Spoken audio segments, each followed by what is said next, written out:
Hi everyone, we're back with episode 2 of Katie Reads Books. Today we're reading Giraffes Can't Dance. I'm going to get right to it. And also, this is my son Thomas. He's 4 months old and he's joining us today, so we'll see how it goes. All right, so without further ado, Giraffes Can't Dance. Written by Giles Andre and illustrated by Guy Parker Reese. Also, if anybody knows how to get this not to show a mirror image, send me your tips. So we're going with the jungle theme. I've got my own Gerald right here joining us. Okay, let's get going. Giraffes Can't Dance. Gerald was a tall giraffe whose neck was long and slim, but his knees were awfully crooked and his legs were rather thin.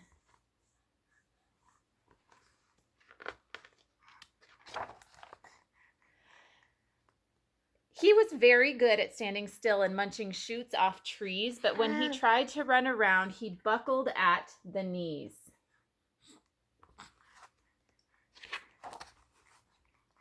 Now, every year in Africa, they hold the jungle dance, and every single animal turned up to skip and prance. And this year, when the day arrived, poor Gerald felt so sad because when it came to dancing, he was really very bad.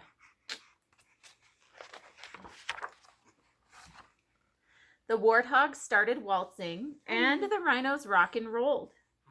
The lions danced a tango that was elegant and bold.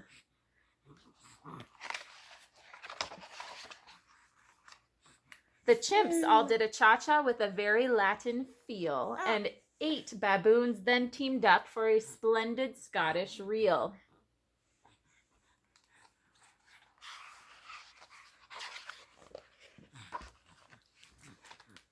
Gerald swallowed bravely and walked toward the floor, but the lions saw him coming and they soon began to roar. "Hey, look at clumsy Gerald," the animals all sneered. "Giraffes can't dance, you silly fool." "Oh, Gerald, you're so weird." Do you think that fills his bucket? Gerald simply froze up. He was rooted on the spot. "They're right," he thought. "I'm useless. I feel like such a clot." So he crept off from the dance floor and he started walking home. He had never felt so sad before, so sad and all alone.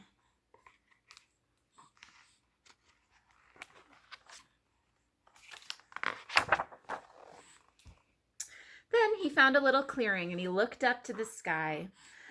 "The moon can be so beautiful," he whispered with a sigh. "Excuse me," coughed a cricket who'd seen Gerald earlier on, "but sometimes when you're different, you just need a different song."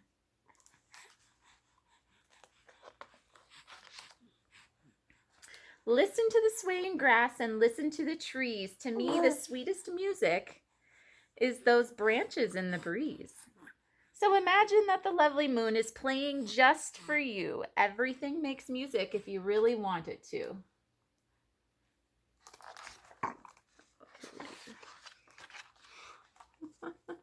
With that, the cricket smiled and picked up his violin, and Gerald felt his body do the most amazing thing. His hooves started shuffling, making circles on the ground. His neck was gently swaying, and his tail was swishing around.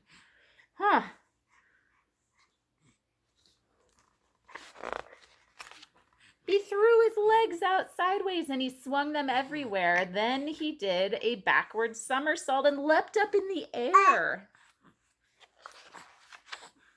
Gerald felt so wonderful, his mouth was open wide. "I'm dancing, yes, I'm dancing, I am dancing," Gerald cried. Then, one by one, each animal who'd been there at the dance arrived while Gerald boogied on and watched him quite entranced. There's a juicy word. They shouted, "It's a miracle! We must be in a dream! Gerald is the best dancer we have ever seen."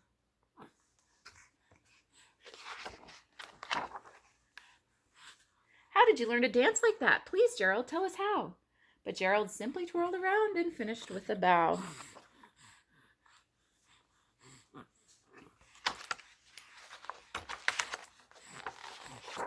Then he raised his head and looked up at the moon and stars above. We all can dance, he said, when we find music that we love. All right, I hope you like that one.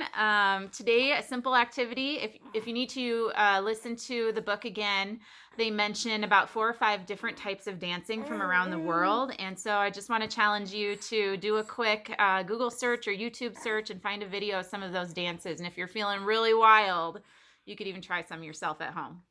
All right, thanks again for everybody's positive messages from yesterday. I'm really hoping to keep this going. Thomas says see you tomorrow, and I just want you all to remember that you're important, you're loved, and we'll see you soon. Bye.